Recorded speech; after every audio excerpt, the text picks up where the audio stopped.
Dans les mêmes conditions, l'instituteur adjoint aura une augmentation de 49 à 33%, l'instituteur 34 à 12%, l'élève instituteur 34 à 25%, le conseiller pédagogique 16 à 12% et l'inspecteur 12 à 10%.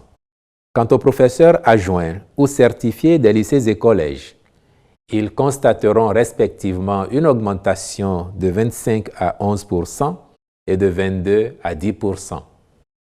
Le conseiller pédagogique du secondaire aura pour sa part 22 à 11%, tandis que l'élève professeur certifié constatera un relèvement de 26 à 16%, l'élève professeur adjoint 29% et l'instituteur de l'enseignement secondaire 31%.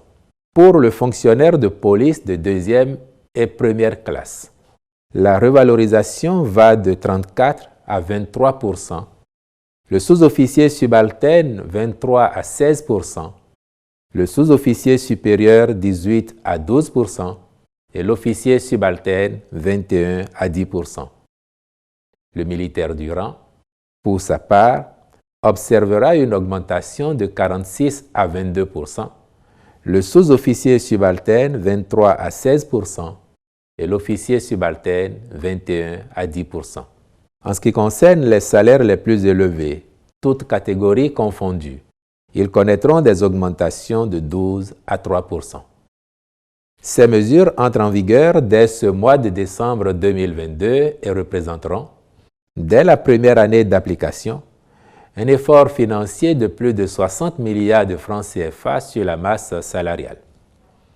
Il convient de signaler qu'elles produiront leurs effets sur les pensions de retraite, y compris pour les retraités actuels qui bénéficieront des implications du relèvement du point indiciaire.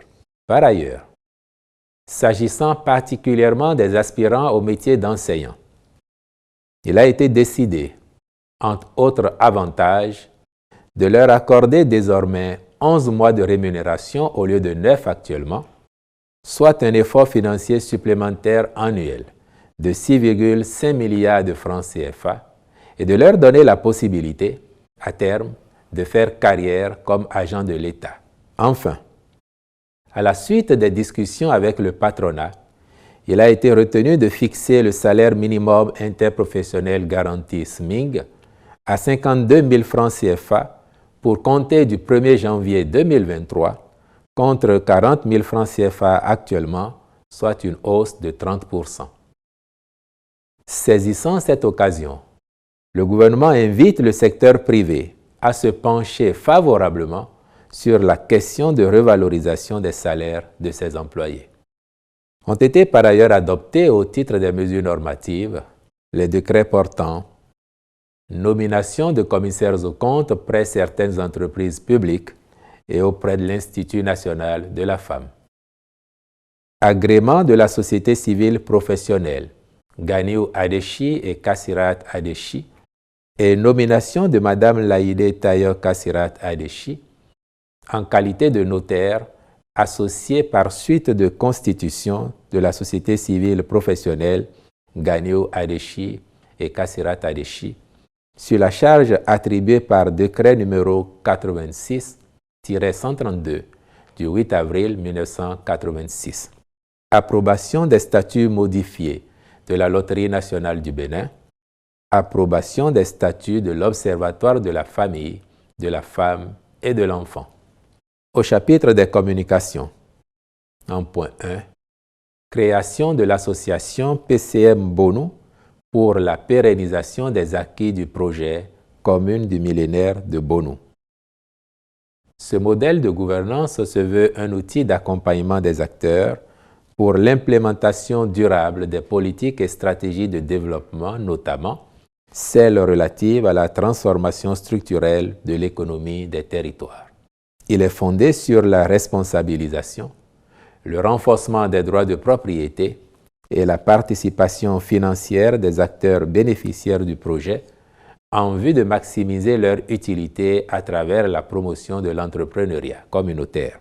De ce fait, L'originalité du modèle réside dans sa capacité à stimuler les associations par le truchement du processus de l'économie sociale, à ne pas dépendre uniquement des dons des partenaires techniques et financiers, ni des fonds publics, mais à devenir maîtres de leur destin, autonomes dans leur façon d'acquérir ces fonds par la production et la vente de biens ou de services.